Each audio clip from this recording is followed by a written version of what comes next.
The news for flag carrier Qantas just seems to go from bad to worse, if that's something that's even possible, considering what the past couple of years have held. And it's been a very busy week for them, with the eyes and ears of everyone in the industry on them. Now, Qantas faces legal action from the Australian Competition and Consumer Commission. The ACCC will take Qantas to the federal court after claiming that the airline engaged in false and misleading conduct regarding flight sales. Yep, it's by no means something all that small. ACCC's focus is on the sale of flights in cases where tickets were sold in advance, for in the end, flights that had already been cancelled without informing passengers for multiple months. A decision to take Qantas to court comes off the back of more scrutiny around how the flag carrier has also handled refunds and flight credits during the most recent global pandemic that saw passengers stranded, many flights cancelled, and refunds not being returned, rather being held by the airline in terms of flight credits, which now amount to hundreds of millions of dollars. Through Qantas selling what is reported as 8,000 flights that had already been cancelled, it may have very well led to more stress for passengers that would find their flights no longer going ahead, but say maybe they needed to adjust their itinerary, well then they would be forced to dish out a substantial amount more of money in not just expenses for flights, but maybe accommodation and more, as naturally the carrier hikes airfares up closer to the date.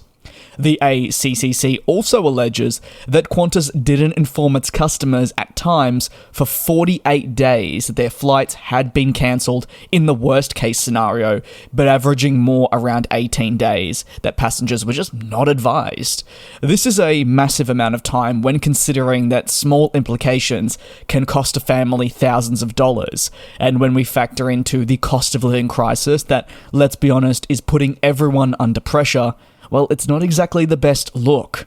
News of legal action also comes following Alan Joyce, the outgoing CEO, sitting in front of the Cost of Living Committee earlier this week to detail his opinions on the industry, the rising airfares, future trajectory, and also back decisions to reject Qatar Airways' bid to expand within Australia. Qantas have really been front and centre for now, I'd argue, multiple weeks, not just for good reasons, but also for pretty terrible ones too. The threat, though, of legal action and what I would say the big accusations being identified by the ACCC have been labelled as incredibly concerning, given what this may have meant for passengers during, as I've stated, and as I'm sure you know, is already a tough enough time, especially coming from what's meant to be a reputable company, a flag carrier, and an airline that is labelled as the Spirit of Australia. These proceedings will now head to federal court, where a thorough investigation will take place to be able to determine just what happened.